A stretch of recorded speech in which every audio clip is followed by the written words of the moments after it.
요한계시록 2장 12절에서 17절의 말씀입니다. 다 찾으신 줄 알고 함께 합독하겠습니다. 버가모 교회의 사자에게 편지하라. 좌우에 날성검을 가지신 이가 이르시되 내가 어디에 사는지를 내가 아노니 거기는 사단의 권자가 있는 데라. 내가 내 이름을 굳게 잡아서 내 충성된 증인 안디바가 너희 가운데 곧 사탄이 사는 곳에서 죽임을 당할 때에도 나를 믿는 믿음을 저버리지 아니하였도다. 그러나 내게 두어 가지 책망할 것이 있나니 거기 내게 발람의 교훈을 지키는 자들이 있도다. 발람이 발락을 가르쳐 이스라엘 자손 앞에 걸림돌을 놓아 우상의 재물을 먹게 하였고 또 행음하게 하였느니라. 이와 같이 내게도 니골라 당의 교훈을 지키는 자들이 있도다. 그러므로 회개하라. 그리하지 아니하면 내가 내게 속히 가서 내 입의 검으로 그들과 싸우리라. 귀 있는 자는 성령이 교회들에게 하시는 말씀을 들을지어다. 이게는 그들에게는 내가 감추었던 만나를 주고 또 흰 돌을 줄 터인데 그 돌 위에 새 이름을 기록할 것이 있나니 받는 자 밖에는 그 이름을 알 사람이 없느니라. 아멘. 할렐루야. 여러분들 한 주간 잘 지내셨죠? 오늘 교회 시리즈 세 번째 시간입니다. 오늘 제목은 한번 따라해 볼까요? 교회여 거짓을 미워하라. 다시 한번 교회여 거짓을 미워하라 라고 하는 제목으로 여러분들과 말씀을 잠시 나누도록 하겠습니다. 자동차가 움직이려면 엔진이 돌아가야 하듯이 사람에게도 그 사람이 움직이는 엔진이 있습니다. 그걸 우리는 이제 심장이라고 해요. 심장이 벌떡벌떡 정해진 시간에 정해진 그 숫자만큼 잘 뛰는 사람을 우리는 건강한 사람이라고 합니다. 심장이 단순히 이렇게 피를 뿜어내는 역할 외에 생물학적으로는 심장이 이렇게 피를 막 뿜어내서 우리의 전 육체 가운데 제대로 활동할 수 있고 움직일 수 있도록 심장이 귀한 역할을 하죠. 그런데 이 역할만 하는 거 외에 심장이 하는 역할이 또 있는데 그거는 인간의 희노애락을 표현하는 일도 한다는 거예요. 무서운 일을 만나면 심장이 막 활동이 빨라지기도 하죠. 또 거짓말을 할 때는 얼굴이 빨개지기도 하고 어떤 나타나는 특징들이 있습니다. 그래서 거짓말 탐지기가 바로 심장의 박동을 체크하는 원리로 이렇게 만들어진 기구죠. 그래서 옛 사람들은 심장을 마음이라고 했어요. 마음. 그래서 한문으로도 심장을 형상화하여서 이 마음을 마음 심자라고 쓰기도 했습니다. 특별히 이 고대 애굽인들은 사람이 죽으면 그 죽은 사람의 심장을 꺼내가지고 저울에 달아서 그 사람의 인간됨을 측량했다고 합니다. 그래서 죽은 사람의 심장에 무게가 많이 나가면은 성대하게 장례식을 치러주고 그 사람의 업적에 대해서 막 친송을 하고요. 아무리 대관 고직에 있었던 자라고 할지라도 심장에 무게를 달았는데 심장의 무게가 적게 나가면은 천대했다라는 것이에요. 성경에서 시편 7편 8절의 말씀에 이렇게 말씀하고 있어요. 의로우신 하나님이 사람의 심장을 감찰하시나니. 하나님께서 나의 마음을 보고 계신다라고 하는 것입니다. 나의 심장을 보고 계신 거예요.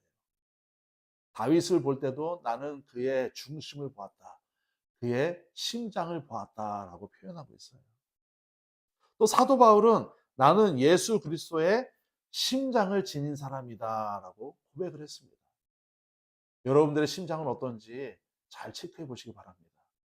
여러분들 이렇게 심장에다가 손을 얹고 잘 뛰고 있는지, 잘 뛰고 있는 것을 넘어서 내 심장이 하나님의 마음에 합한 자인지, 또 사도 바울이 고백했던 것처럼 예수의 심장을 가진 자인지, 여러분들 한 주간 잘 묵상하시기 바랍니다.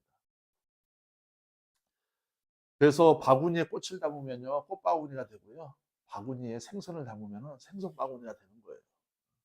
우리 마음에, 우리 심장에 무엇을 담느냐, 무엇을 따라가느냐에 따라서 내 인생이 그렇게 결정난다라는 것입니다. 오늘 이제 이 교회에게 주시는 특별히 이제 오늘 나온 교회는 버가모 교회죠. 이 버가모 교회에게 주시는 하나님의 이 마음, 하나님의 심장이, 그래서 그 교회 교인들에게 또 오늘 살아가는 우리 성도들에게 하나님의 심장, 그러니까 여러분들의 심장과 하나님의 심장이 같이 한 결로 갈 수 있기를 간절히 소망합니다. 특별히 이제 오늘 이 교회여 거짓을 미워하라라고 하는 제목을 가지고 버가모 교회에 대해서 이제 살펴보겠는데, 예수님께서 이 버가모 교회에게 나타나셔서 주시는 말씀이 오늘은 조금 약간 뭐라고 표현해야 될까요? 조금 무시무시하십니다.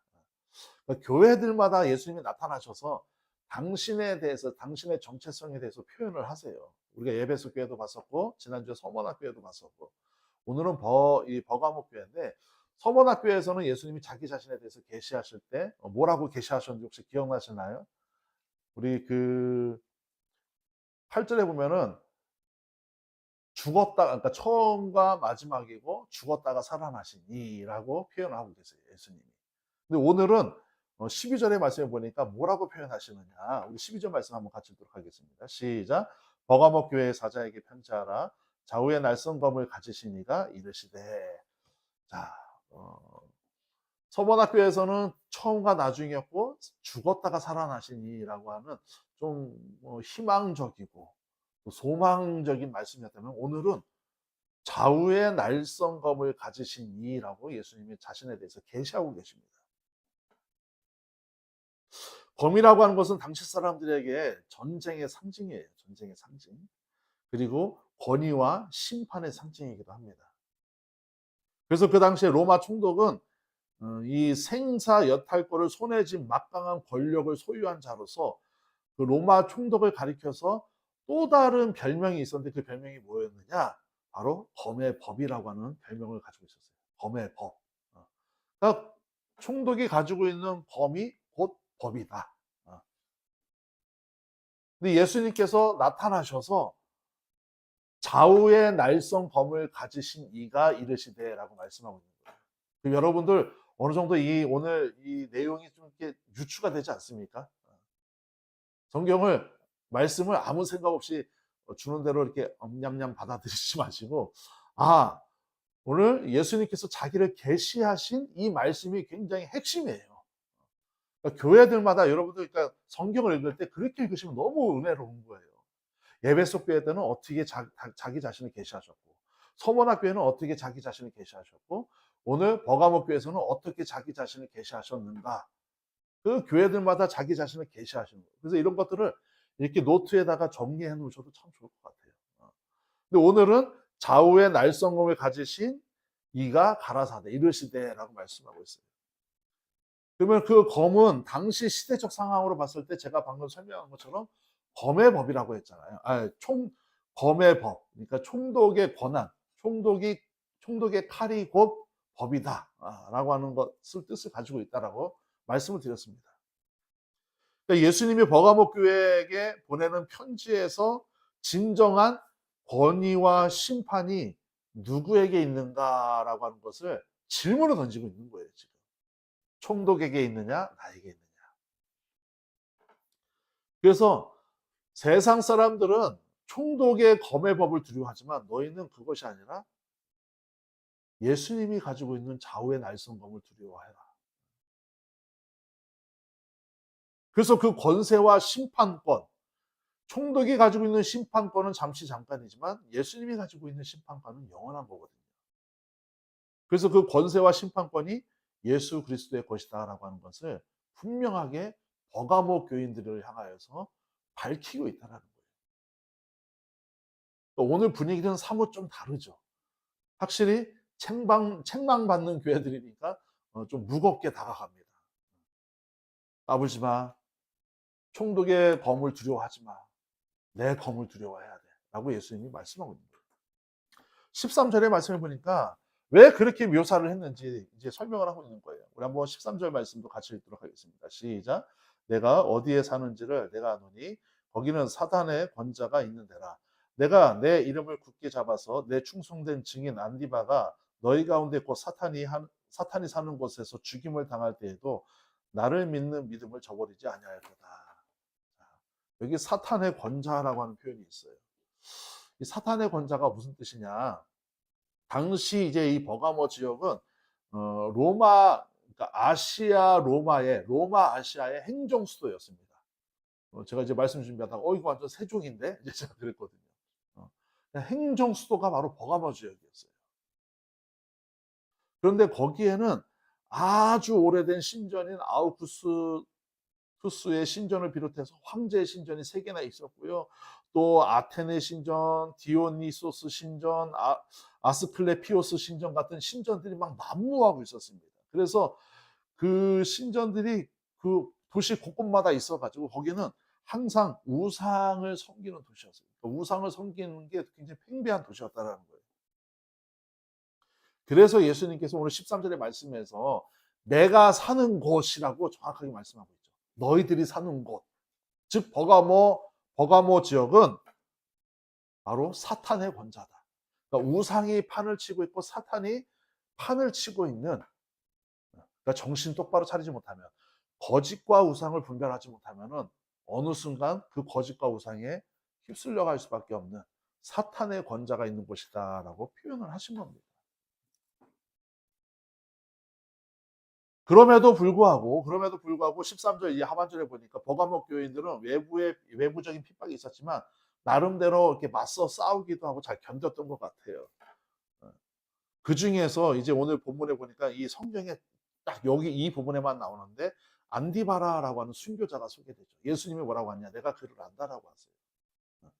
그러니까 버가모 교회가 책망을 받는 교회지만 그래도 그 전에 이 안디바라고 하는 이 순교자가 믿음을 지키기 위해서, 배교하지 않기 위해서 끝까지 버티고 싸웠던 자, 믿음의 사람이 있었다는 것을 말씀해 주고 있어요. 근데 예수님이 그에 대해서 뭐라고 표현하시느냐? 내가 안디바를 안다. 여러분, 예수님은 모든 사람을 다 아시죠. 하나님 모든 사람을 다 아세요. 그런데 내가 안디바를 안다. 여기서 안다라고 하는 것은 단순히 지식적으로 공유해서 안다라는 뜻이 아니라 그가 나를 위해서 생명을 바치고 목숨을 바치고 했던 모든 믿음의 행위들을 내가 안다. 내가 인정한다라는 뜻이에요. 저는 여러분들의 믿음이 예수님이 보시기에 안다, 내가 인정한다라고 하는 믿음의 사람들이 되기를 간절히 소망합니다.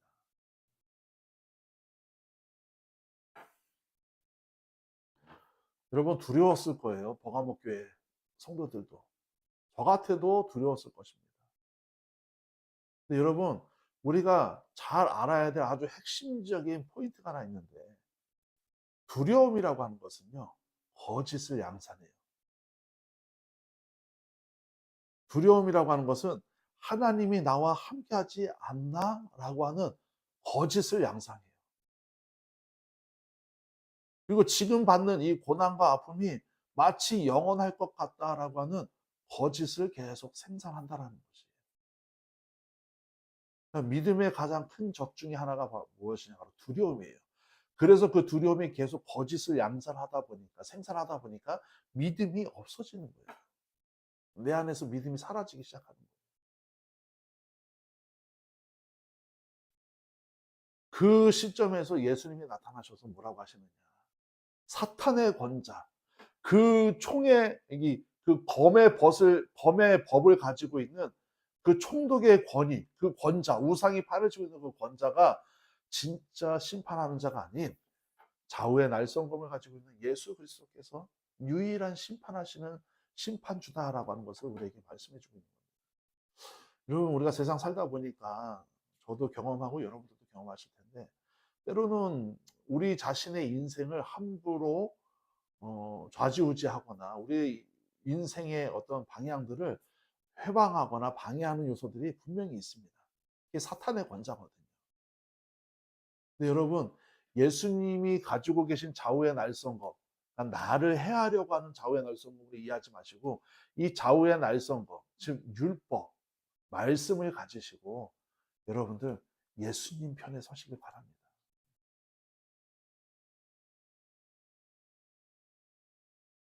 눈으로 보기에 우리가 감정적으로 느끼기에는요. 세상의 권자, 사단의 권자가 두려움의 존재일 수 있어요. 충분히. 그 두려움을 느낀다라는 것 자체가 잘못된 일은 아닙니다. 중요한 건 뭐냐? 그 두려움 때문에 거짓이 양상되는 것은 우리가 믿음으로 분별해내고 이겨낼 수 있어야 된다는 거예요. 여러분, 사람이 하다못해 주사를 맞기 전에 바늘이 내 이 피부에 들어오는 때 그 시점에도 두려움을 느끼는데요. 내 목숨줄을 가지고, 내 먹고 사는 문제를 가지고, 내 앞에 내 인생의 어떤 방향의 문제를 가지고 나를 옥죄는 순간, 그게 바로 사탄의 권자고 세상의 권자인데, 그 검 앞에, 그 검의 법 앞에 당연히 두려워할 수밖에 없죠. 그런데 중요한 것은 무엇이냐? 두려움은 느끼지만 거짓이 양산되는 것은 막아야 된다는 거예요. 예수님이 그걸 말씀해 주고 있는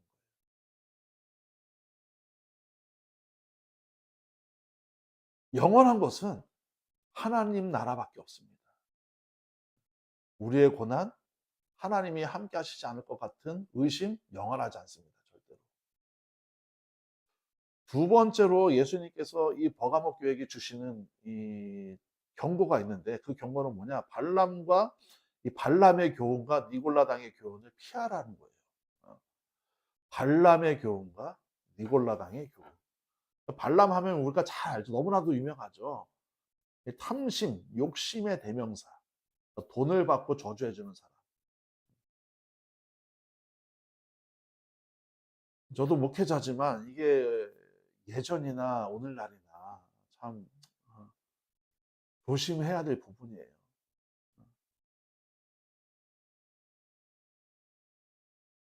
그리고 니골라당은 무엇이냐? 무율법주의자들이에요. 무율법주의자들. 그러니까 이런 사람들은 어떤 사람들이냐? 율법 없이도 살아도 된다. 예수님이 율법을 폐하러 오셨다라고 하는 것은 완성시키기 위함이거든요. 근데 이들은 율법이 없으니까 막 살아도 된다. 함부로 살아도 된다. 그러니까 교회는 교회대로 나오고 가가지고 우상도 섬기고 간음도 하고 별의별 다 하면서 사는 거예요. 니골라당이. 그러니까 오늘날로 이야기하면 극자유주의 신학 이런 쪽에 빠진 사람들이죠. 극자유주의 신학. 괜찮아. 하나님은 사랑이 많으시고 하나님 우리를 구원하기를 원하시는 분이기 때문에 네가 함부로 살아도 괜찮아. 너 존재만으로 되는 거야. 듣기에는요, 여러분, 참 달콤하고 그럴듯하게 들리죠. 예전에 TV에 어떤 연예인이 나와가지고 그런 얘기 하더라고요. 청년들한테. 괜찮아. 네가 백수면 어떻고 네가 아프면 어때. 너는 아무것도 안 해도 돼. 너는 아무것도 안 하고 살아도 돼. 나라가 너희를 책임지면 돼. 듣기에는 청년들이 듣기에는 막 위로해 주는 것 같죠. 맞는 것 같죠. 다 사단의 소임수예요.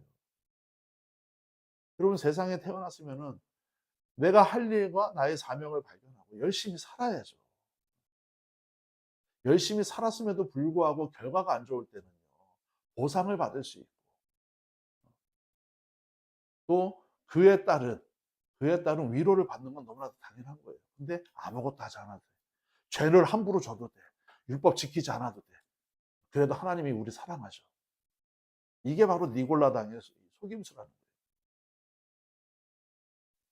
여러분, 그래서 예수님께서 이 발람의 교훈과 니골라당의 교훈을 조심해라라고 말씀하고 있는데 14절의 말씀에 그렇게 말씀하고 있는 거예요. 14절 말씀 같이 읽도록 하겠습니다. 시작. 그러나 내게 두어 가지 책망할 것이 있나니 거기 내게 발람의 교훈을 지키는 자들이 있도다. 발람이 발락을 가리켜 이스라엘 자손 앞에서 걸림돌을 놓아 우상의 제물을 먹게 하였고 또 행음하게 하였느니라. 자, 여기 보니까 발람이 저주를 퍼부을 때 하나님이 그 입술을 막으시잖아요. 그래서 오히려 복의 말씀이 나오게 하시잖아요. 근데 발람이 그때 상황이 어떻느냐? 이 사주를 받고 돈을 받고 저주를 품는데 복의 말씀이 나오니까 자기 자신이 알아요. 이거 뭐지? 이러면 안 되는데, 안 되는데. 그러니까 마음으로는 이렇게 하면 위험한데 하고 하는데 눈앞에 보이는 돈과 이 물질이 보이니까 이 뇌물이 보이니까 입으로는 계속 입으로는 축복의 말이 나오는데 마음으로는 계속 하면서 저주를 하는 거예요. 여러분, 우리가 세상을 살아갈 때도 마찬가지예요. 드러나는 거짓 믿음과 허울뿐인 신앙을 아주 생생하게 묘사하고 있는 겁니다. 이 발람의 저주 사건이. 이게 여러분, 발람의 일이 아니라 우리의 일이에요. 우리의 일. 정신과 마음은 세상의 논리에, 세상의 물질에 지배받으면서 입으로는 앵무새처럼 발람이 축복하듯이 나는 믿음의 사람입니다 라고 하면서 자기 부정을 하고 있는 거예요. 여러분, 중요한 것은 무엇이냐? 입이 바뀌어야 되는 것이 아니라 마음과 정신이 바뀌어야 돼요. 양심이 바뀌어야 돼요. 믿음의 뿌리가 바뀌어야 돼요. 근데 수많은 성도들이 마음과 정신과 믿음의 뿌리는 바뀌지 아니한 채 입으로만 앵무새처럼 발람처럼 이스라엘 축복한다, 이스라엘 축복한다 이런 소리 하고 있는 거예요. 교회 와가지고 옆 사람과 인사 나누면서 축복해 주세요. 형제님, 자매님 축복합니다, 축복합니다라고 하면서 속으로는 미워하고 있고 속으로는.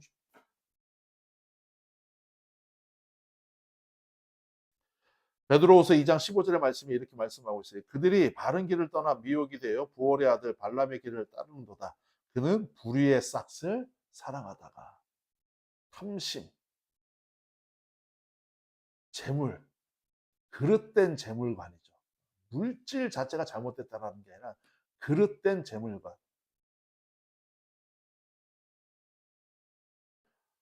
옳은 진리의 길을 모르는 것이 아니라 탐심 때문에 진리를 버리고 이스라엘을 몰락시킬 꾀를 생각하는 것.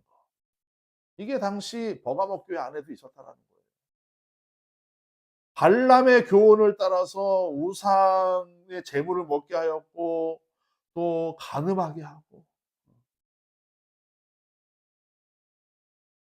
다시 말씀드리면 지금 버가모 교회의 문제가 무엇이냐?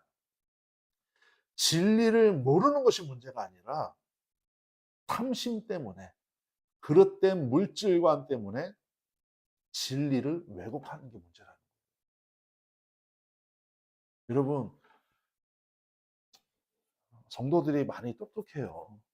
많이 똑똑하고 또 분별력이 있습니다. 지적 능력도 예전에 비해서 많이 좋아졌습니다. 진리를 모르는 성도, 진리를 모르는 목사, 진리를 모르는 교회가 있을까요? 다 진리는 압니다. 예수님이 진리라고 하는 거죠. 예수님의 가르침이 진리라고 하는 거예요. 오른뺨을 때리면 왼뺨을 돌려대고, 오리를 가져가면 십리를 가고, 겉옷까지 속옷까지 다 내어줄 수 있는 거. 이게 진리라는 거는 다 알아요. 지금도 수많은 교회들이 또 목사들이 성도들이 그 진리를 외치고 수호하자고 말씀대로 따라가자라고 살아갑니다. 근데 그게 중요한 게 아니라 아냐 모르냐가 중요한 것이 아니라 탐심 때문에 망가지고 있다는 거예요. 나의 욕심 때문에 그 진리들이 자꾸 왜곡되고 있다는 거예요.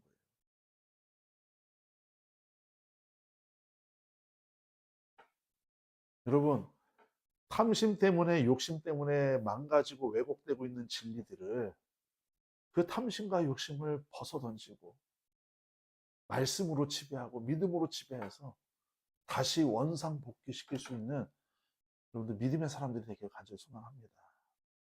그리고 니골라당의 교훈을 지키는 자들이 있다라고 얘기하고 있어요. 니골라당의 교훈. 15절의 말씀에 나와 있어요. 15절 말씀 제가 읽어드리겠습니다. 이와 같이 내게도 니골라당의 교훈을 지키는 자들이 있도다. 아까 니골라당 제가 잠시 설명드렸죠. 무율법주의자들. 그러니까 어떤 행위를 해도 구원받을 수 있다는 거예요. 율법 폐기론자, 도덕 폐기론자들이에요. 구원받았으니 이제 우리는 막 살아도 돼. 야, 하나님이 우리를 이제 사랑하셨으니까 우리는 막 죄짓고 살아도 돼. 아까도 말씀드렸다시피 극단적 자유주의자들이라고 했죠. 근데 하나님이 뭐라고 하시느냐? 미워한다라고 말씀하고 있어요. 미워하신다. 이런 자들을 미워하신다라고 했어요. 여러분, 복음을 절대로 오해해서는 안 됩니다. 우리는 율법을 행위로서 지키지 않아도 된다는 것이지 율법을 폐하겠다라는 게 아니에요. 완성시키는 거예요. 율법은 예수님께서 십자가 위에서 다 이루신 거예요. 없애신 것이 아니라. 구약 시대에는 율법을 행위로서 지키는 것이 하나님의 뜻이었지만 예수님이 십자가 위에서 마지막 제물로서 완성하신 이후에는 그 율법이 회개한 성도들에게 성령으로 임할 때 마음판에 그 율법의 정신과 그 율법의 문자들이 마음판에 새겨지는 거예요. 그래서 그 새겨진 율법의 말씀을 가지고 정신을 가지고 살아가는 거예요. 그렇게 하면 율법을 폐기한다고 하면 우리가 구약을 볼 필요가 없는 거죠. 신앙도 마찬가지입니다. 우리가 교회 안에 들어와 있다고 해서 내가 구원의 확신이 있다라고 해서 끝나는 것이 아닙니다. 내가 하나님 만나는 그 순간까지 끊임없이 하나님의 뜻에 맞춰서 하나님의 말씀대로 믿음을 지켜내가면서 변질되지 않도록. 그러니까 여러분 신앙생활이 어려운 거예요. 그러니까 한경진 목사님이 돌아가시기 직전에 모여있는 한국의 기라성 같은 목사님들한테 그렇게 얘기했대잖아요. 유언처럼. 목사님들 예수 잘 믿으세요.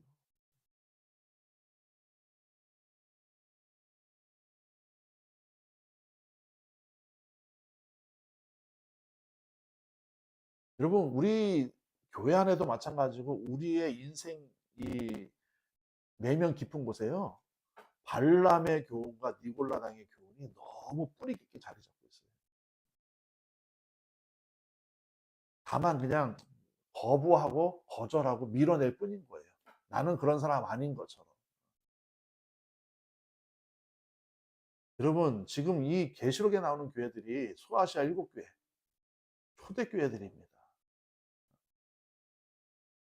예수님의 피값으로 세워진 교회들이에요. 그런 교회들도 발람의 교훈과 니골라당의 저주가 니골라당의 교훈이 침투해 와 있어요. 순교자가 나온 교회 안에도 침투해 와 있다는 거예요.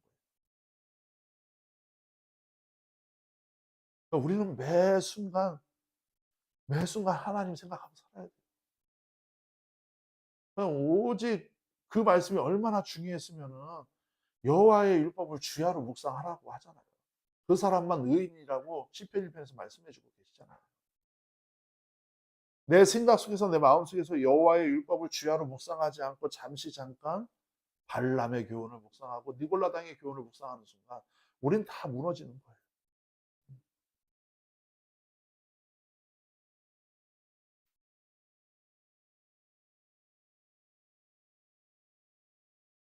그런데 그것을 이겨낼 수 있는 방법은 우리에게 주셨잖아요. 말씀, 믿음. 그냥 붙잡고 사는 거예요. 붙잡고 사는 거예요. 내가 주도해 가는 것이 아니라 말씀과 믿음을 붙잡고 사는 거예요. 마치 얹혀가듯이. 얹혀가듯이.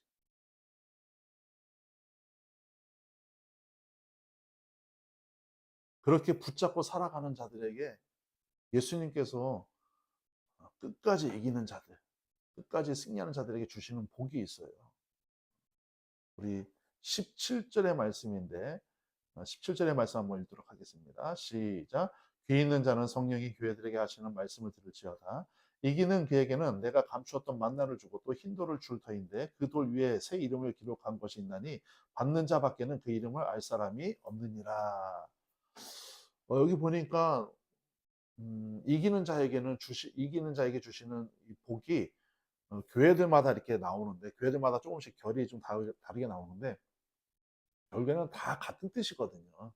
같은 뜻인데 조금씩 다른 방법으로 표현해 주고 계신 거예요. 근데 오늘 이제 이 버가모 교회에게는 이기는 자에게는 두 개를 주시는데 첫 번째가 잃어버렸던 만나, 두 번째가 흰 돌이라고 말씀하고 있어요. 자, 감추어졌던 만나, 잃어버렸던 만나. 이게 무엇이냐면 바로 언약궤예요. 언약궤. 언약궤. 예. 그러니까 전승의 이 이스라엘 전승의 역사적으로 볼 때 BC 586년 바벨론의 침공했을 때 에레미야 선지자가 이 언약궤를 숨겼다라고 하는 그 전승이 있어요. 그러니까 성경에 나온 얘기가 아니라 구두로 전해지는 전승이에요. 어느 동굴에 감추었다는 거예요. 근데 그리고 난 뒤에는 찾지 못했다라는 것이죠. 근데 요한도 이 계시록을 작성하고 있는 쓰고 있는 요한도 그 사실을 알았고요. 유대인들도 이 전승의 이야기들을 다 알고 있습니다. 그래서 언젠가는 그 동굴에서 그 언약궤를 찾아내리라. 이런 생각을 기대를 갖고 있었다라는 거예요. 그런데 예수님이 나타나셔서 이 내용들을 알고 있는 유대인들에게 또 그리스도인들에게 말씀해 주시는 거예요. 잃어버렸던 만나를 주겠다. 다시 말씀드리면 발람의 교훈과 니골라 등의 교훈에 현혹되어 그것이 사단의 올무인지 분별하지 못하고 탐심으로 가득한 버가모 교인들에게 주시는 약속이에요.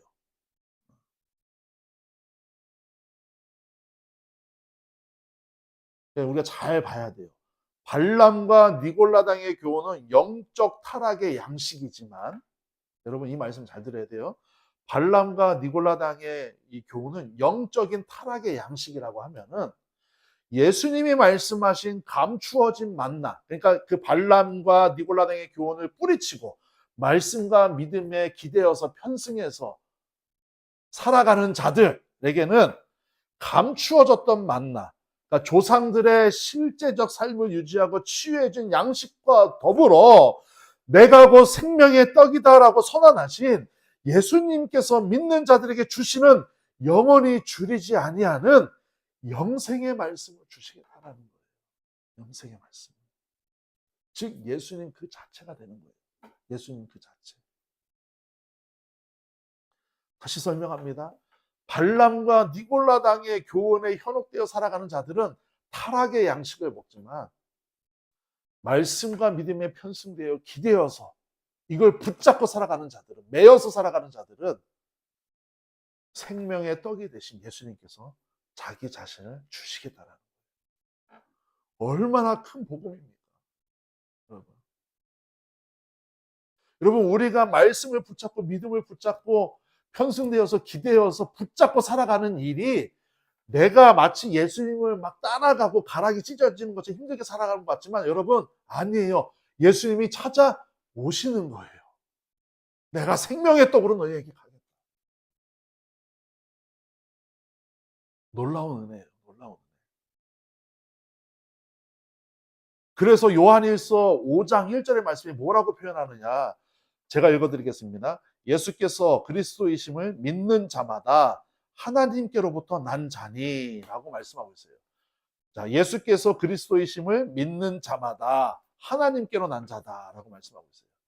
자, 여러분 우리가 말씀대로 살아간다, 믿음을 붙잡고 살아간다라고 하는 것은 무슨 뜻이냐?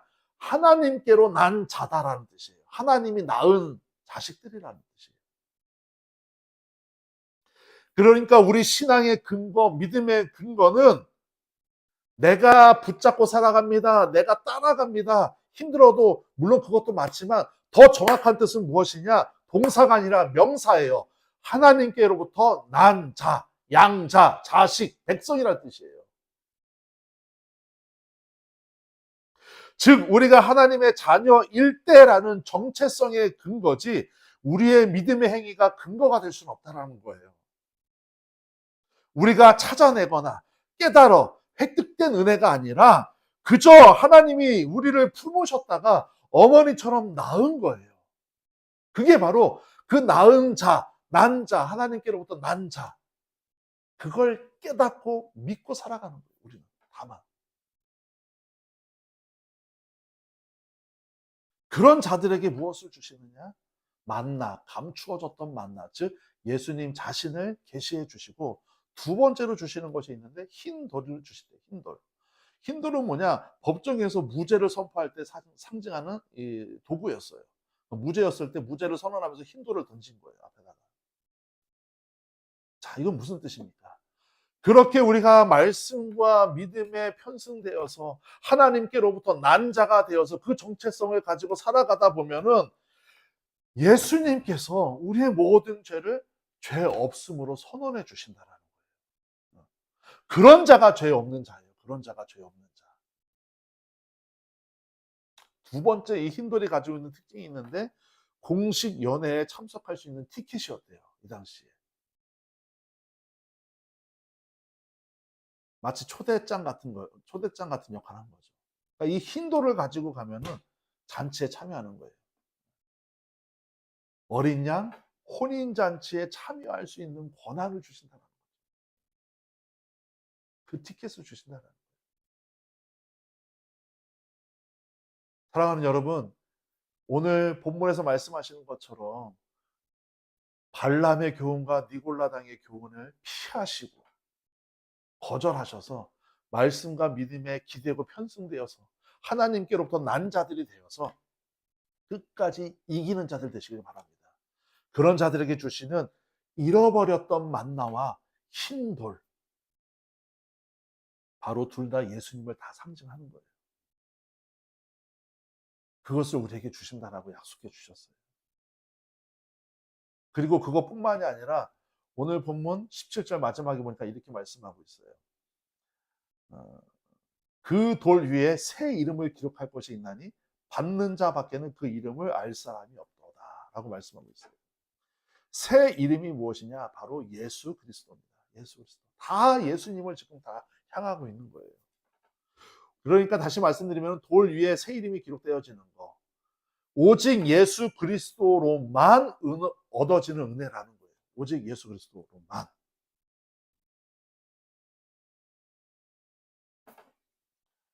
그래서 여러분, 거짓을 이기는 가장 강력한 무기, 좌우의 날성검을 가진 이가 말씀하시는 것처럼 가장 강력한 무기는 뭐냐? 바로 믿음입니다.